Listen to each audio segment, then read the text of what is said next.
होतो वाटेत थांबून मी आदरणीय फडणवीस साहेबांना फोन केला आणि काल मी फडणवीस साहेबांची भेट घेतली।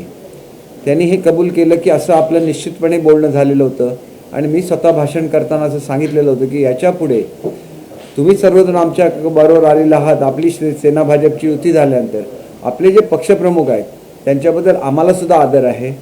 भाजपचं कोणीही व्यक्ती त्यांच्याबद्दल काहीही बोलणार नाही। अशा परिस्थितीमध्ये हे स्टेटमेंट आल्यानंतर ज्याला माझं बोलणं काल झालं त्याला फडणवीस साहेब म्हणाले होते की आपण स्वतः त्यांच्याशी बोलेन आणि आमचे जे पक्षश्रेष्ठ आहेत ते सुद्धा त्यांच्याशी बोलतील, कारण त्या मीटिंगला स्वतः किरीट सोमय्याजी उपस्थित नव्हते। आणि त्याच्यानंतर आज सकाळी माझं किरीट सोमय्याजींशी बोलणं झालं। त्यांनी सांगितलं की हे तुमच्यामध्ये जे अंडरस्टँडिंग होतं याच्याबद्दल मला काही माहिती नव्हतं, त्याच्यामुळे याच्या पुढच्या काळामध्ये उद्धवजींच्या बाबतीत माझ्याकडून काही स्टेटमेंट येणार नाही जोपर्यंत पुढचा निर्णय होत नाही तोपर्यंत।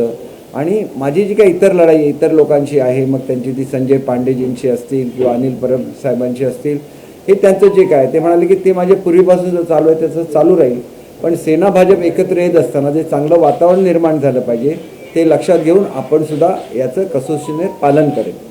आणि त्याच्यामुळे काल दरम्यानच्या काळामध्ये माझ्या काही मुलाखती होऊन गेलेल्या होत्या आणि त्याच्यामुळे काही माझ्याकडून अपशब्द मी युजली बोलतच नाही, पण मी असं म्हटलं होतं की हे भाजपमधले संजय राऊत आहेत की काय असं म्हटल्यामुळे त्यांना जर वाईट वाटलेलं असलं तर मी माझे शब्द मागे घेतो आणि त्यांची दिलगिरी व्यक्त करतो की त्यांनी पक्षाची शिस्त लक्षात घेऊन जो काही निर्णय घेतलेला की याच्यापुढे बोलायचं नाही, कारण शेवटी आपल्याला सर्वांना एकत्र काम करायचं आणि महाराष्ट्रासाठी काम करायचं आहे। अशा वेळेला महाराष्ट्रामध्ये जो ठाकरे कुटुंबियांचा मान आहे तो तसाच राहिला पाहिजे, त्यांचा योग्य तो सन्मान केला गेला पाहिजे। कोणीही उठून त्यांच्यावर कॉमेंट्स करता कामा नये। ही जी भूमिका आहे या भूमिकेवर आम्ही सर्वजण ठाम आहोत आणि आपण एक बघितलेलं आहे की आम्ही एकत्र आलो, हे मनापासून एकत्र आलेलो आहोत, म्हणून आमची जी भूमिका होती तीच सोमय्यांची सुद्धा भूमिका झालेली आहे किरीट सोमय्या यांची। तर त्याच्यामुळे मला असं वाटतं की एक चांगलं सरकार स्थापन होत असताना ते चांगल्या एका वातावरणामध्ये व्हावं आणि हे करत असताना सर्वांचे आशीर्वाद त्या सरकारच्या मागे असावं अशी एक उदात्त भावना आहे आणि ती लक्षात घेऊन चांगलं याच्यापुढे तर मी असं ठरवलेलं आहे की कोणाला असं म्हणायचं नाही, कारण संजय राऊत कालसुद्धा बोलताना काही अपशब्द बोलले तर त्यांची जीभच अशी म्हणजे कदाचित त्यांच्या जिभेला तशी सवय झालेली असेल, हळूहळू त्यांचंसुद्धा बोलणं सॉफ्ट होत जाईल, कारण काय होतं संगतीचा परिणाम होतो। ते सुद्धा मला रोज बघत असणार, मी सुद्धा त्यांना रोज बघत असतो, शेवटी त्यांची भाषा मी शिकतो की माझी भाषा ते शिकतात, हे दोघांमध्ये शेवटी हे। आणि मी काय परमनंट प्रवक्ता मात्र नाही, काही लोकांनी असं म्हटलं की यांना परमनंट प्रवक्ता करा, असं जर कोणी अपेक्षा करत असतील तर ते मात्र आमचे ज्याला लोक सगळे 50 होते ते लांब होते आणि त्यांच्या मनामधल्या ज्या भावना आहेत त्या बोलून दाखवण्यासाठी शिंदे साहेबांनी माझ्यावर ही जबाबदारी दिलेली आहे। आणि गमतीचा भाग जरी सोडला, प्रेस कॉन्फरन्समध्ये खरं तर गंमत करायचीच नसते, तरी गमतीचा भाग जरी सोडला तरी महाराष्ट्राची एक संस्कृती आहे आणि या संस्कृतीचं रक्षण झालं पाहिजे। ज्या प्रकारचे शब्द उच्चारले जातात आम्ही ते रिपीटसुद्धा करू शकत नाही, अशा तऱ्हेचे ते शब्द असतात आणि ही लँग्वेज ही महाराष्ट्राची लँग्वेज नाही, त्यामुळे हे कुठेतरी थांबलं पाहिजे। मी पूर्वीच सांगितलेलं आहे की उद्धव साहेब ज्या वेळेला काही स्टेटमेंट करतील त्याच्यावर मी उत्तर देणार नाही, कारण त्यांच्याबद्दल आम्हाला नितांत आदर आहेत, परंतु जे मुद्दे असे मांडले जातात की ज्याच्याबद्दल लोकांच्या मनामध्ये कन्फ्युजन तयार होईल अशा मुद्द्यांच्या बाबतीत मात्र स्पष्टीकरण देणं हे आमचं कर्तव्य आहे। मी एवढंच सांगतो की असं म्हटलं जातं की पब्लिक मेमरी शॉर्ट असते म्हणून, म्हणजे आपण ज्याला म्हणतो की एकत्रित आपण विचार करतो त्याला आपण म्हणतो की ही मेमरी शॉर्ट असते, परंतु आताच्या दिवसामध्ये काय झालं की तुमचे जे सगळे कॅमेराज असतात याला परफेक्ट मेमरी असते, ते कोणीच डिलीट करू शकत नाही। त्याच्यामुळे मला एवढंच सांगायचं आहे, कोणाला जर बघायचं असेल तर गेल्या दीड वर्षामधले शॉर्ट्स काढून बघा मीडियामध्ये काय आलेलं आहे ते। प्रत्येक वेळेला ज्या वेळेला आदित्यजींवर आरोप झालेले आहेत सगळे आमदार पेटून उठलेले आहेत, सगळ्याच्या सगळ्या लोकांनी मोर्चे काढलेले आहेत, सगळ्याच्या सगळ्या लोकांनी ज्या लोकांनी ही स्टेटमेंट केली त्यांचा निषेध केलेला आहे आणि हे घडलेलं आहे आणि ह्याचं रेकॉर्डिंग झालेलं आहे। त्याच्यामुळे कोणी असं म्हणू शकत नाही की त्याला तुम्ही गप्प का होता, आम्ही गप्प नव्हतो, कोण गप्प असेल तर तुम्ही ते शोधून काढा, परंतु आमच्यातल्या प्रत्येकाने ही स्टेटमेंट्स काढलेली आहेत आणि आमच्यातल्या प्रत्येकाने असं बघितलेलं आहे की जनतेसमोर वस्तुस्थिती जावी, आमच्या नेत्यांची बदनामी होऊ नये। आणि मी तुम्हाला पुन्हा एकदा सांगतो, मी हे परत सांगितलेलं आहे की ज्या दिवशी एक नव्याने मंत्री झालेले आणि त्यावेळेला राज्यसभेचे खासदार असलेल्या यांनी BJPचा प्लॅटफॉर्म शेअर करून त्याच्यावर ज्याला आरोप केले मातोश्रीवर त्यावेळेला 80-90% BJPच्या आमदारांचा असा रिस्पॉन्स होता की आमचा प्लॅटफॉर्म त्यांनी वापरायला नको होता आणि ते जे म्हणतात ही त्यांची व्यक्तिगत मतं आहेत, आम्ही त्याच्यामध्ये सहभागी नाही. अनेक BJPच्या ज्येष्ठ नेत्यांशी माझे अतिशय चांगले संबंध आहेत आणि BJP आणि सेना याचे कार्यकर्ते 25-25 वर्ष एकत्र त्यांनी प्रचार केलेला आहे. त्यांनी कधी काँग्रेस किंवा राष्ट्रवादीचा प्रचार केला नाही. त्यांनी एकतर सेनेच्या आमदाराचा प्रचार केला किंवा त्यांनी भाजपच्या आमदाराचा प्रचार केला. एकतर त्यांनी आमच्या जिल्हा परिषद सदस्याचा प्रचार केला किंवा त्यांनी भाजपच्या जिल्हा परिषद सदस्याचा प्रचार केलेला आहे. आणि त्याच्यामुळे ही जी मैत्री आहे, हे नातं हे अखंड आहे. आणि म्हणून मी ज्याला बोलतो त्याला मी माझ्या मनातलं बोलत नाही. हे महाराष्ट्रामध्ये जे असंख्य शिवसैनिक आहेत, दिवस रात्र मला फोन करत असतात. त्यांच्या मनामध्ये खूप आनंद आहे की शिवसेनेचा मुख्यमंत्री झालेला आहे. ते फक्त एवढंच सांगतात की आमचं घर आम्हाला एकत्र दिसून दे. शिंदे साहेबांशी तुम्ही बोला आणि उद्धव साहेबांचे आशीर्वाद त्यांना कसे मिळतील हे सुद्धा तुम्ही बघा. हे बोलताना अनेक लोकांच्या डोळ्यामध्ये अश्रू असतात, त्यांच्या हृदयातली ती हाक असते. आता ही हाक ही सर्वसामान्य शिवसैनिकाची हाक आहे. तुम्ही जर कधी असं तुमच्याकडे अनेक वेळेला सर्वे होतात, असा एक सर्वे जर तुम्ही केला तर त्या सर्वेमध्ये तुम्हाला असं आढळून येईल की प्रत्येक शिवसैनिक म्हणजे जवळजवळ 99% शिवसैनिक असंच म्हणतील की आम्हाला काँग्रेस राष्ट्रवादी नको, आम्हाला विचार बाळासाहेबांचा पाहिजे, हिंदुत्वाचा विचार पाहिजे आणि मग त्या विचाराबरोबर शिवसेनेने गेलं पाहिजे असं एक शिवसैनिक म्हणून आम्हाला वाटतं. आमचं मत आम्ही प्रत्यक्ष जाऊन तिथं बोलू शकत नाही, तुमच्या माध्यमातून आम्ही हे मत मांडत असतो.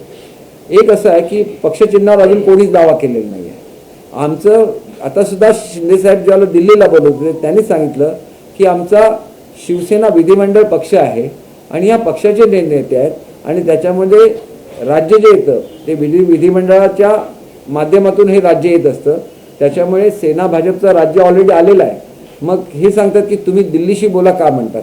कारण एकदा ज्या वेळेला राज्य आलं आणि आम्ही एकत्र आलो, मग आम्ही एकटे राहिलो नाही. आम्ही आता युती आहोत आणि युतीची बोलणी ही युतीसारखीच झाली पाहिजे. आता आम्ही वेगळा विचार करू शकत नाही की आता आम्ही वेगळे होऊन पुन्हा जाऊया, असं नाही. या ठिकाणी आपण जसं की एक नवीन संसार थाटला की मग त्याच्यामधून परत यायचं असेल तर त्या संसाराचा तिथला जो प्रमुख असेल त्याला विचारायला लागतं की आम्ही भेटायला जावं का, आणि भेटायला आलो तर ह्यांनी सुद्धा घरात घ्यायला लागतं. दोन्ही गोष्टी आहेत. त्याच्यामुळे कोणीही मनामध्ये शंका बाळगू नये. मी जे बोलतो हे महाराष्ट्राच्या जनतेसाठी बोलतोच, पण विशेषतः शिवसैनिकांसाठी बोलतो. कारण आज दुखावला गेलेला शिवसैनिक आहे. एकीकडे तो सुखावलेला आहे, दुसरीकडे तो दुखावलेला आहे. कारण आमचं हे सगळं चांगलं होत असताना आणि त्यांच्या मनातलं राज्य या ठिकाणी होत असताना आपले पक्षप्रमुख आपल्याबरोबर नाहीत. ही जी काय त्यांच्या मनामध्ये एक दुःखद भावना आहे ही लवकरात लवकर दूर व्हावी अशी मी परमेश्वराकडे प्रार्थना करतो. मैं हिंदी में बोलता हूँ, मग प्रश्न की उत्तर देता हूँ. देखिए, मैंने एक बात बोली थी कि जब हम लोग वापस आ गए मुंबई में तो हमारी एक मीटिंग हुई थी ताज प्रेसिडेंट में. वहाँ पे मुझे भी बोलने का मौका मिला था.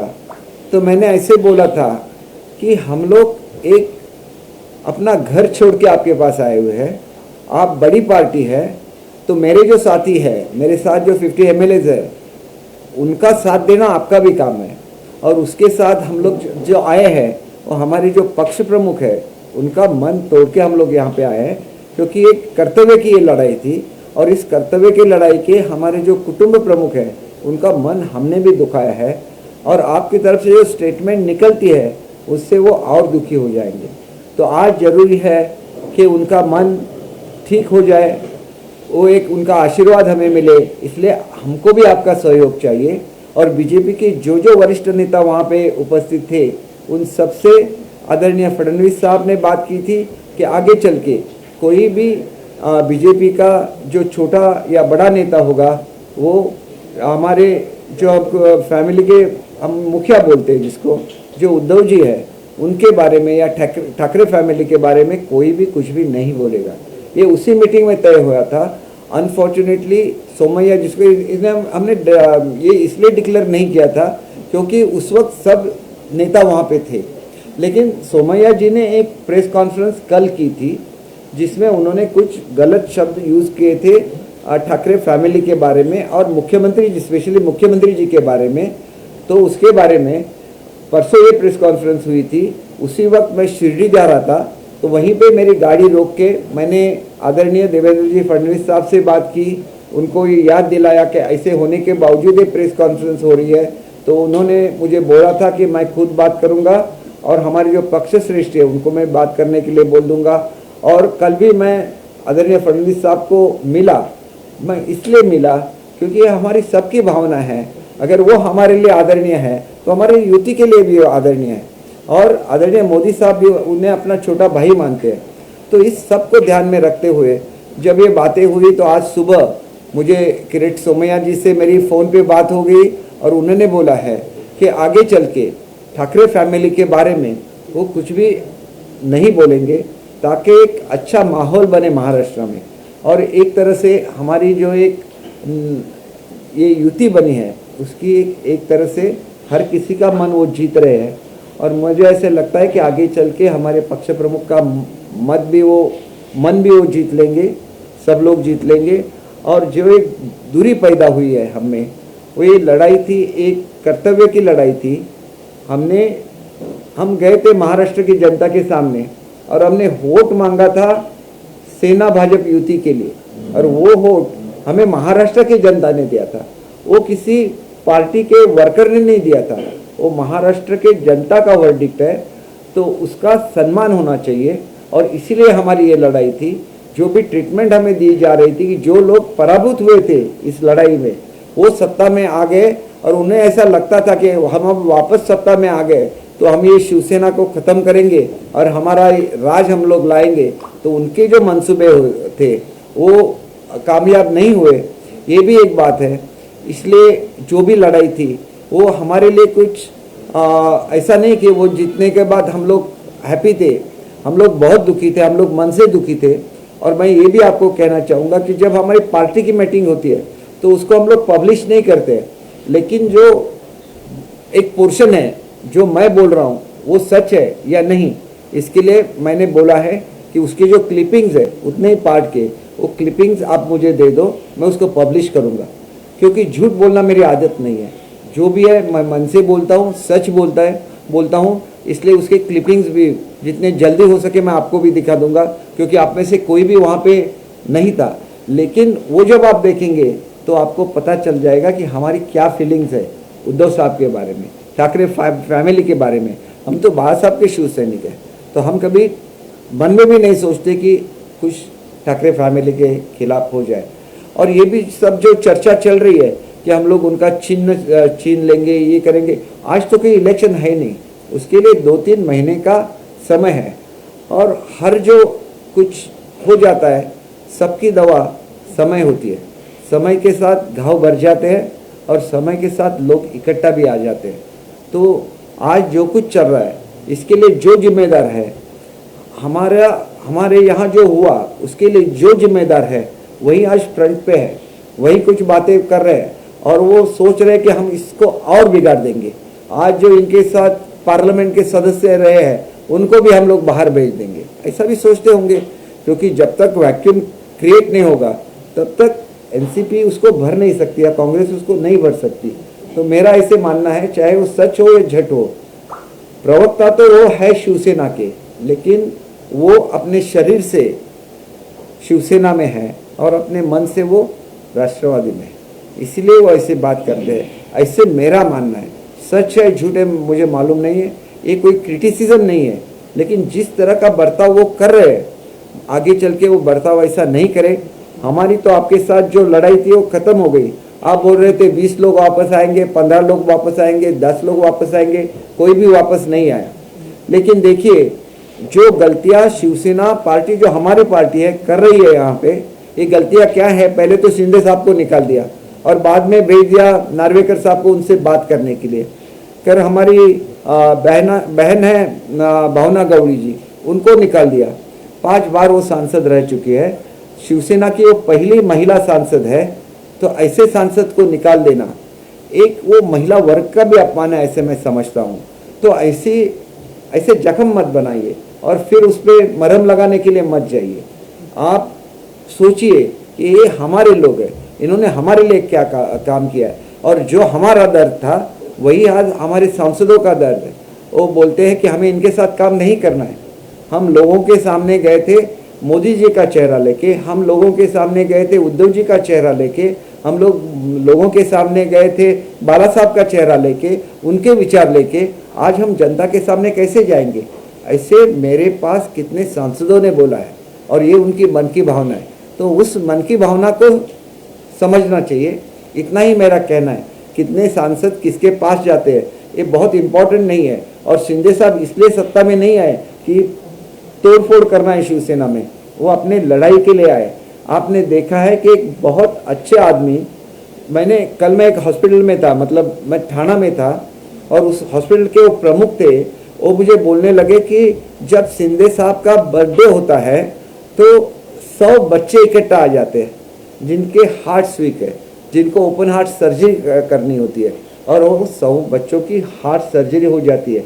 लेकिन एक चीज़ भी लोगों के समझ में नहीं आती है, कोई एक भी ऑपरेशन करता है तो उसकी इतनी चर्चा करता है, और 100 बच्चों के एक साथ ऑपरेशन हो जाते हैं, चाहे वो महीने में हो 2 महीने में हो, लेकिन उसकी कोई चर्चा नहीं होती। खाली शिंदे साहब उनको एक एक गुलाब का फूल देते हैं। एक गुलाब का फूल है उनके आगे आने वाली जिंदगी के लिए शुभेच्छा देने का, और वो उनके साथ पहाड़ की तरह खड़ा रहते हैं। कहीं पे बाढ़ आ जाए तो पहले उनके ट्रक्स पहुंचते हैं सब सामग्री लेके, वहाँ पे राहत देते हैं। कहीं पे कोई बिल्डिंग गिर जाती है तो वो आ जाते हैं वहाँ पे हेल्प लेके, वहाँ पे उनको मदद करते हैं, हॉस्पिटल में मदद करते हैं, और ये उनका स्वभाव है। तो एक ऐसा आदमी जो बाबा साहब का शिव सैनिक है, बाबा साहब ने बोला था कि 90% सोशल वर्क, 10% पॉलिटिक्स, तो 90% सोशल वर्क तो करने वाले शिव सैनिक है। फिर ऐसे शिव सैनिक को खुद हमारे आदरणीय उद्धव जी ने बोला था कि आपको ही बिठाएंगे, तो आज वो बैठ गए उस चेयर पे। चाहे वो इस परिस्थिति में बने कि जिस वक्त आपको बहुत ज़्यादा लगा हुआ था एनसीपी और कांग्रेस से, एक शिवसैनिक किससे ज़्यादा एनसीपी को क्या लगेगा, कांग्रेस को क्या लगेगा, इसके बारे में आप सोचते थे, तभी ये शिवसैनिक आपसे दूर हो गए। हम भी इसी लिए शायद उनसे दूर हो गए, तो ये हम मन से नहीं हुए। तो मेरा ऐसे कहना है कि बार बार हम लोग ये रिपीट नहीं करेंगे, लेकिन बार बार इस चीज़ को उठाइए भी नहीं। मैंने बोला कि मैं क्लिप दूंगा, क्यों क्लिप दूंगा? क्योंकि हम लोग मन से बात करते हैं और आपके सामने नहीं करते, या तो आपके दिखाने के लिए नहीं करते। हम लोग इकट्ठा जब होते हैं तो भी हम वही बात करते हैं, वही सोचते हैं और वही करते हैं। और आज हमने वो करके दिखाया है कि सोमैया जी का ये बोलना कि इसके बाद मैं उद्धव जी के खिलाफ कुछ बोलूँगा नहीं, ये कहना भी ये दिखाता है कि बीजेपी और शिवसेना अपने मन से इकट्ठा आए हुए हैं और एक अच्छी गवर्नमेंट वो महाराष्ट्र को देंगे। एक कोणतरी ठरवा बोलल्यानंतर तुम्हाला वेदना होतात आहे, तुम्ही म्हणता की वेळेनुसार जखमा भरल्या जातील, मन जुळली जातील। एकीकडे उद्धव ठाकरे काल पत्रकार परिषदेत म्हणतात की मी सन्मान करतोय जे आमदार ठाकरे कुटुंबाबद्दल जे काही आदर व्यक्त करतात आहे, काय या सगळ्याचे संकेत आहेत, काय समजायचं? मला तुम्हाला एकच सांगायचं आहे बघा, माझी मेमरी वीक असू शकेल, बरोबर आहे ना, पुन्हा एकदा त्या क्लिप्स काढून बघितल्या पाहिजे। ज्याला मी कोणाचे नावं नाही घेत, कोण बोललं आणि त्यांच्याविरुद्ध शिवसेनेमधून काय रिॲक्शन आली। आणि मी तुम्हाला सांगतो की युजली महिलांच्याबद्दल शिवसेनेमध्ये आंदोलनं होत नाही, तरी पण ज्याला कंगना रनौत बोलल्या त्याला मुंबईमध्ये आंदोलन झालंच ना। म्हणजे ते काय एका महिलेच्या विरुद्ध आंदोलन नव्हतं, ती एक प्रतिक्रिया होती। पण आम्ही म्हणतो की ती प्रतिक्रिया येण्या एवढं कोणी बोलायला नको, का बोलायचं? त्यांचं काय वाईट व्हावं, आता हे विषय जुने झालेले आहेत।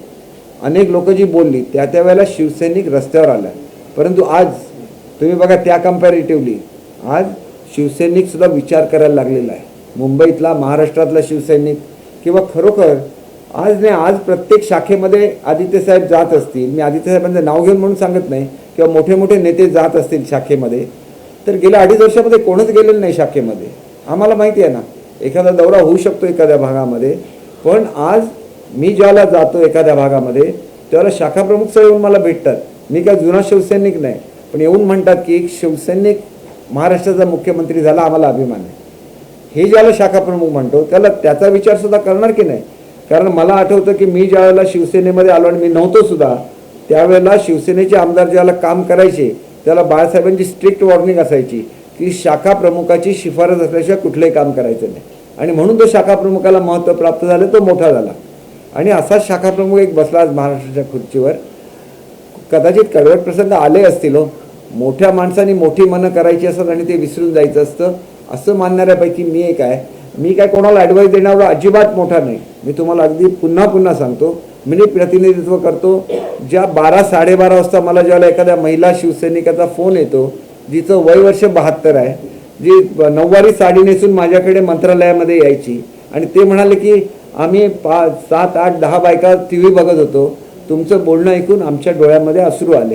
हे अश्रू आमच्या डोळ्यामध्ये सुद्धा येतातच ना, कारण मी सगळं सोडून आलेलो आहे. मी माझ्या संपूर्ण करिअर पणाला लावलं आणि मी शिवसेनेमध्ये आलो. काय मिळालं काय नाही मिळालं महत्त्वाचं नसतं, परंतु ज्या वेळेला भेटसुद्धा नाही मिळत त्याला माझ्यासारखा मनुष्य विचार करतो की माझ्यासारख्या माणसाला जर भेट मिळत नसेल, सर्वसामान्य माणसाचं काय होणार. इथं कुठेतरी विचार केला गेला पाहिजे, कुठेतरी हे घडलं पाहिजे. आणि म्हणून येण्यापूर्वीसुद्धा मी सांगून आलो तो, असं नाही की मी पळून गेलो वगैरे, काही नाही. आणि माझ्यातल्या प्रत्येक 50 आमदारांच्या मनामध्ये ज्या वेदना होत्या आणि त्यांना जर सारखे चिडवत राहिले, सारखं त्यांच्यावर काहीतरी वाईट शब्द बोलत राहिले, त्यामधला एखादा रिॲक्ट होणारच ना. आज काय ते माझ्या ताब्यात नाही आहेत किंवा ते शिंदे साहेबांच्या ताब्यात नाहीत. आणि म्हणून शिंदे साहेब मला नेहमी सांगतात की तुम्ही आमच्या सगळ्यांच्या वतीने बोला. आमचं कसं आहे की पटकन आम्ही अशा याच्यात वातावरणात वाढलो की अरेला कार्य पटकन निघू शकतं, एवढं सुद्धा आमच्या मनामध्ये येता कामा नये, आमच्या जिभेवर येता कामा नये. हे शिंदे साहेबांचं शब्द आहे. आणि त्याच्यामुळे अशा माणसाला जर तुम्ही काम करायला देणार की नाही, एवढाच माझा सवाल आहे. त्यांनाच काम करायला द्या. आणि कामामध्ये चुकले आम्ही म्हणू की आम्ही चुकलेलो आहोत, आमच्यापैकी प्रत्येक आमदार म्हणेल की आम्ही चुकलेलो आहोत. पण उद्या जर ते महाराष्ट्राच्या जनतेला भेटायला लागले, गोरगरिबांची विचारपूस करायला लागले, महाराष्ट्राच्या एका कोपऱ्यापासून दुसऱ्या कोपऱ्याप्रमाणे झंझावती दौरे करायला लागले, तर मात्र तुमचे आशीर्वाद त्यांना मिळाले पाहिजेत. एवढं करण्याएवढी तरी त्यांना द्या ना, तेवढी मुदत तरी द्याल, 2 महिन्याची 3 महिन्याची. आणि मग ती सुद्धा आमचा अधिकार नाही का, आम्ही निवडून आलेले आमदार आहोत. आम्हाला राज्य करण्याचा अधिकार आहे आणि तो अधिकार आम्हाला घटनेने दिलेला आहे आणि तो घटनेने दिलेला आम्हाला अधिकार आम्हाला मिळाला पाहिजे, अशी आमची मागणी आहे. आणि मग संघर्ष होणार नाही. एक प्रेमाने जी तळागाळातल्या शिवसैनिकाची भावना आहे ती पूर्ण होईल असं मला स्वतःला वाटतं. भाई, आपण जर बघितलं तुम्ही म्हणतात की विषय फाटले नाही पाहिजे, आणखी म्हणजे चिघळले नाही पाहिजे. मात्र संजय राऊत यांनी बोलताना सांगितलंय की पुन्हा एकदा त्यांनी अपशब्द वापरले की जे 40 आमदार आहेत त्यांना जुलाब होतील, गुलाबरावांचे जुलाबराव होतील. हे सगळं एक मला असं सांगायचं की महाराष्ट्राची स्वतःची एक संस्कृती आहे, महाराष्ट्राची स्वतःची एक सामाजिक वीण आहे. ज्या ज्या सांस्कृतिक चळवळी घडल्या त्या महाराष्ट्राच्या भूमीमधून घडलेल्या ही वस्तुस्थिती आहे. अगदी स्वातंत्र्याच्या चळवळीची सुरुवात सुद्धा महाराष्ट्रापासून झालेली आहे. स्त्री शिक्षणाची सुरुवात महाराष्ट्रापासून झालेली आहे. मला अशी एक गोष्ट दाखवा की जी अगदी रिझर्वेशन म्हटलं तर रिझर्वेशनची सुरुवात सुद्धा महाराष्ट्रापासून झालेली आहे. मग आपण इथं तर शाहू महाराजांचं नाव घ्यायचं, इथं आपण बाबासाहेब आंबेडकरांचं नाव घ्यायचं, इथं आम्ही फुलेंचं नाव घ्यायचं आणि इथं आपण तसं वागायचं नाही. मग अशा लोकांना जर बाळासाहेब असते तर त्यांनी त्यांच्यावर काय केलं तर तुम्ही विचार करा. शेवटी बाळासाहेबांच्या मध्ये त्यांना सुद्धा एक वारसा होता आणि तो प्रबोधनकार ठाकरे साहेबांचा होता. आणि मला आठवतं की ज्यावेळेला शाहू महाराजांचा, मी पुस्तकं वाचली अर्थात का मी खूप मोठा ज्ञानी नाही, परंतु शाहू महाराजांचा आणि लोकमान्य टिळकांचा ज्यावेळेला वाद महाराष्ट्रामध्ये एक झालेला होता एका विशिष्ट पद्धतीवरून किंवा प्रथेवरून, त्यावेळेला सुद्धा त्याच्यामध्ये प्रबोधनकारांची भूमिका फार महत्त्वाची होती. महाराष्ट्राच्या लढ्यामध्ये आणि महाराष्ट्राच्या निर्मितीमध्ये प्रबोधनकारांची फार मोठी भूमिका होती. आणि मग ती परंपरा जर लागलेली असेल तर त्या कुटुंबाबद्दल कोणाला बोलावंसं वाटणार, त्या कुटुंबाबद्दल कोणाला अट्रॅक्शन वाटणार नाही. जिथं स्वतः भारताचे पंतप्रधान त्यांना छोटा भाऊ म्हणत असतील तर मग त्यांनी सुद्धा त्यांचं कधीतरी ऐकावं, एकत्र यावं असंच आम्हाला वाटतं. आणि आम्हाला सुद्धा मोदी साहेबांचं अट्रॅक्शन आहेच ना. आज भारतामध्ये भाजप जो फक्त नॉर्थ इंडियामधल्या काही स्टेटमध्ये मर्यादित होता, आज कन्याकुमारीपासून थेट आसामपर्यंत आणि मेघालय प्रत्येक ठिकाणी आज भाजपचं अस्तित्व आलं. आणि त्याच्यामागे एक चेहरा आहे, एक विचार आहे. आणि मी काय भाजपचा प्रवक्ता अजिबात नाही, परंतु आदर आणि प्रेम मी मोदी साहेबांबरोबर करतो. आणि हे प्रेम व्यक्त करायला मला काही बंधन नाही. ते भारताचे पंतप्रधान आहे, त्यांच्यावर कोणी प्रेम करू शकतो आणि ते प्रेम आम्ही सुद्धा करतो ना, कारण ते आमच्या युतीचे नेते होते. त्यांचं नाव लावून, त्यांचे बोर्ड लावून, खरं तर माझ्या याच्यामध्ये बंडखोरी झालेली होती, भाजपचीच बंडखोरी होती. पण मी कधी माझ्या बोर्डावरचा मोदी साहेबांचा फोटो नाही काढला. माझ्या बोर्डावर मोदी साहेबांचा फोटो होता, अटल बिहारी साहेबांचा फोटो होता, बाळासाहेबांचा फोटो होता, उद्धव साहेबांचा फोटो होता आणि आदित्य साहेबांचा सुद्धा फोटो होता. आदित्य साहेबांच्या पेक्षा दुप्पट वय आहे माझं, पण आले की आम्ही उभं राहतो. ही आमची संस्कृती आहे आणि ती संस्कृती आम्ही कायम ठेवू आणि तेवढ्यासाठी शिंदे साहेबांनी मला प्रवक्ता नेमलेला आहे. आजही तुम्ही म्हणताय की युती झाली पाहिजे, उद्धव ठाकरे यायला पाहिजे, पण उद्धव ठाकरे असं म्हणतात की ज्यांनी आमच्या मुलांचं करिअर बर्बाद करायला ठरवलं होतं त्यांच्या मांडीला मांडी लावून बसायचं का, हा पहिला प्रश्न. आणि तुम्ही जसं म्हणताय तसं त्यांच्याकडून तसं काही प्रपोजल येत आहे? बघा, मला जर विचाराल, बघा मी काय एवढ्या मोठ्या कुटुंबाबद्दल बोलणारा कोणी नाही, परंतु बाळासाहेबांचं कुटुंब हे महाराष्ट्र होतं. प्रत्येक शिवसैनिक हा बाळासाहेबांच्या कुटुंबाचा सदस्य होता. चूक झाली असेल 100%, परंतु एका व्यक्तीने चूक केली आणि एका व्यक्तीच्या चुकीबद्दल एका पक्षाला जबाबदार किती धरणार. आणि ते आता मी त्यांचं नाव घेत नाही, परंतु ते कधीही भाजपचे सदस्य नव्हते. त्यांचं व्यक्तिगत वैर होतं आणि ते वैर काढताना त्यांनी भाजपच्या प्लॅटफॉर्मवर ते एकदा गेले, निश्चितपणे चुकीचं आहे. परंतु हे तुम्ही एकत्र राहून तुम्ही त्यांना जाब विचारू शकला असता, तुम्ही वरिष्ठांकडे जाऊ शकला असता. ही लढाई ही मोठ्या लोकांनी रस्त्यावर करायची लढाई नाही आहे. एक असे आहे की जे कायम वाईटच बोलत आले ना, आमचे मुख्यमंत्री झाल्यानंतर सुद्धा ते वाईट बोलत राहिले, त्याच्याबद्दल त्यांना सजा झालेली आहे, त्याच्याबद्दल त्यांना अटक झालेली आहे. पण हा विषय घेऊन तुम्ही सगळ्या शिवसैनिकांना धारेवर धरणार का? असं होऊ शकत नाही. आम्ही का त्यांना बोलायला सांगितलं का? आम्ही ते बोलले त्यावेळेला आम्ही आंदोलनं केलेली आहेत. ही वस्तुस्थिती आहे ना. मग तो जर असेल तर तो कुटुंबाचा विषय आणि हा मग मोठ्या कुटुंबाकडे कोणी बघायचं? तुमचं कुटुंब हे बाळासाहेबांचं कुटुंब जसं संपूर्ण महाराष्ट्र होतं, उद्धव साहेबांचं कुटुंब जसं संपूर्ण महाराष्ट्र आहे, असं आमच्यासारखा एक सामान्य मनुष्य बोलतो. आणि मला असं वाटतं की आता हे बोलणं खूप झालं, खूप वेळा उत्तर झालं. याच्या पुढे मी ज्या ज्या प्रेस कॉन्फरन्सेस घेईन, आम्ही आमचा विकासाचा अजेंडा काय आहे याच्यावर आम्ही बोलू. कारण किती काय याच्यावर बोलायचं ह्याला सुद्धा मर्यादा आहेत. आज काल शिर्डीचं दर्शन झालं, उद्या विठोबाचं दर्शन झाल्यानंतर याच्या पुढची जी वारी असणार ही विकासाची वारी आहे. आणि मी तुम्हाला सांगतो, एक अत्यंत वरिष्ठ ऑफिसर की ज्यांनी महाराष्ट्रामध्ये काम केलेलं आहे आणि सर्वोच्च पदावर काम केलेलं आहे, त्यांनी मला, म्हणजे ते इंग्रजी बोलतात आणि काही मराठीमध्ये बोलतात, की त्यांनी सांगितलं की आज खऱ्या अर्थाने महाराष्ट्राची गाडी रुळावर आलेली आहे आणि महाराष्ट्राची पास्ट ग्लोरी म्हणजे महाराष्ट्राचं गतवैभव हे प्राप्त करून देण्याची तुमची परत जबाबदारी आहे. ही का ते बोलले तर कोविडच्या काळामध्ये ही गाडी घसरलेली होती. बरे उद्धव साहेबांनी त्याच्यासाठी कष्ट घेतले, परंतु मंत्रिमंडळ जे चालू होतं ज्याच्यावर कंट्रोल उद्धव साहेबांचा होता की नाही मला माहिती नाही, परंतु जे आरोप झाले त्याच्यामध्ये महाराष्ट्राची अप्रतिमा झाली, ही वस्तुस्थिती आहे. आणि म्हणून महाराष्ट्राला गतवैभव प्राप्त करून द्यायचं आहे, ही आमची जबाबदारी आहे. ती जबाबदारी शिंदे फडणवीस साहेब दोघांची आहे. आणि म्हणून आमचे जसे शिंदे साहेब नेते आहेत तसे फडणवीस साहेब आमचे नेते आहेत. ज्याला बोलायला मला अतिशय आनंद होईल की शिंदे साहेबांच्या वतीने आणि फडणवीस साहेबांच्या वतीने कधी जर मला बोलायची संधी मिळाली, मला ते सुद्धा बोलायला आवडेल. आणि एक सर्वसामान्य मनुष्य हे बोलू शकतो, हे शिवसेनेमध्ये कोणाला माहिती नव्हतं असं बिलकुल नाही. कोकणातला जो लढा दिला गेला त्यावेळेला माझे हेच शब्द होते ना, हेच शब्द होते, हीच शांतता होती आणि त्या शांततेने चमत्कार घडवून दाखवला कोकणामध्ये. आणि मग ते विसरायला मी म्हटलं की पब्लिक मेमरी शॉर्ट असते, ते विसरले असतील, परंतु शिंदे साहेब विसरले नाही, फडणवीस साहेब विसरले नाही. आणि म्हणून मला वाटतं की आमच्यासारख्या सामान्य कार्यकर्त्याला त्यांनी शेजारी खुर्चीवर सुद्धा बसवणं आम्हाला तो बहुमान वाटतो. आणि म्हणून अशा माणसाला काम करायची संधी द्या. पुरे झाले आता आपापसातले वाद, आता विकासाच्या गोष्टी करूया, एवढंच मला या निमित्ताने सांगायचं.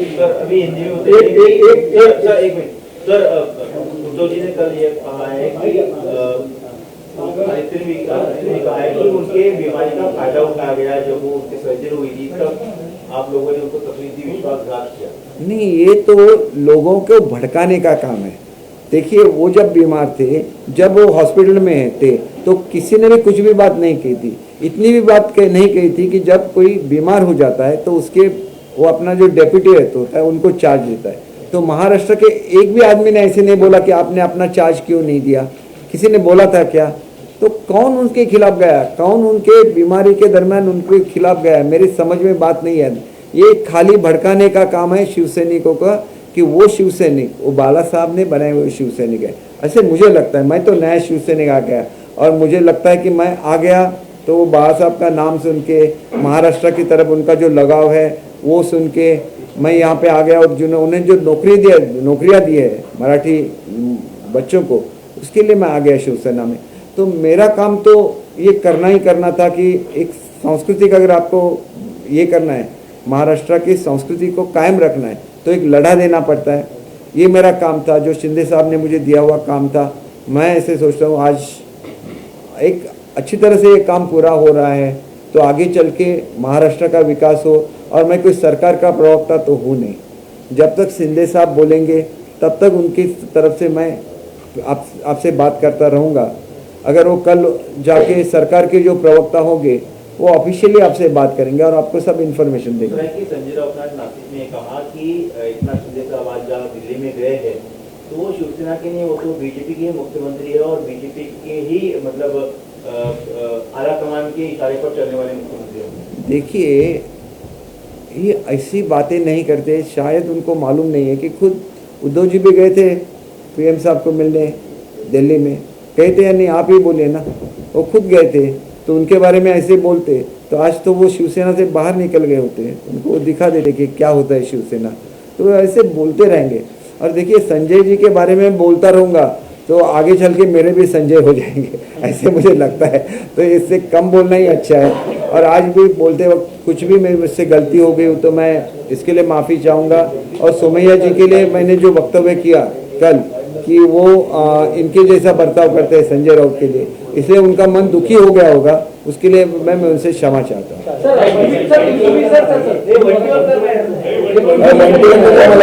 याला जायचं आहे, मला पंढरपूरला आता मस्त गप्पा झाल्या ना।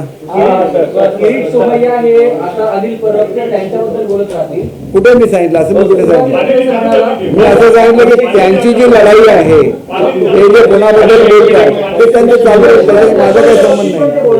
हे बघा, आमचं अंडरस्टँडिंग आहे की ठाकरे कुटुंबियांबद्दल कोणी बोलायचं नाही, आणि मी जसं काल बोललो ते आम्ही आमचं ठरल्याप्रमाणे होतंय, तुम्हाला असं दिसणार नाही, आणि त्याच्याबद्दल मी सोमय्यांचे आभारी आहे।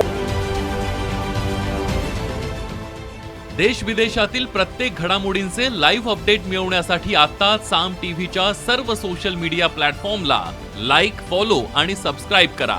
तसंच सर्व नोटिफिकेशनसाठी बेल आयकॉन प्रेस करायला विसरू नका।